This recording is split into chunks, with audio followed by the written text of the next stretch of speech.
সরাও।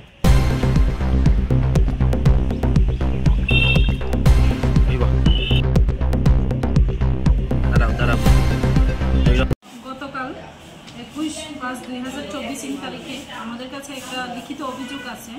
অভিযোগটা বাতাপুরা পূর্ব রামচন্দ্রঘাট থেকে। অভিযোগটা ছিল যে বিগত 31/1/24 তারিখে একটা মহিলা মানে আত্মহত্যা করে মারা যান। তো তারপরে ওনার হাজব্যান্ড আমাদের কাছে কালকে কমপ্লেনটা দিয়েছেন যে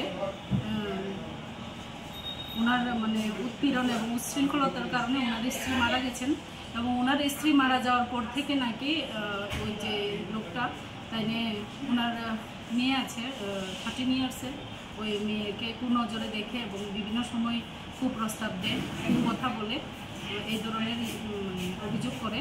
তারপরে গত 20 তারিখ নাকি লোকটা বাড়িতে ছিলেন, তখনই আবার নাকি এফআইআর নেমড অ্যাকিউজড আবার ওদের বাড়িতে যায়।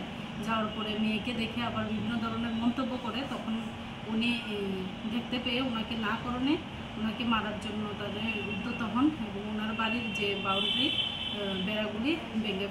এই অভিযোগ মূলে আমরা একটা কেস রেজিস্টার করি বাইটে women PS case number 2017 under section 306, 447, 354A, 506, 34 IPC এবং 12 of Protection of Children from Sexual Offences Act 2012 এবং on the basis of complain আমরা যে অ্যাকিউজড পারসন অনুপ দাসকে অ্যারেস্ট করি এবং আজকে কোর্টে ফরওয়ার্ড করা হচ্ছে।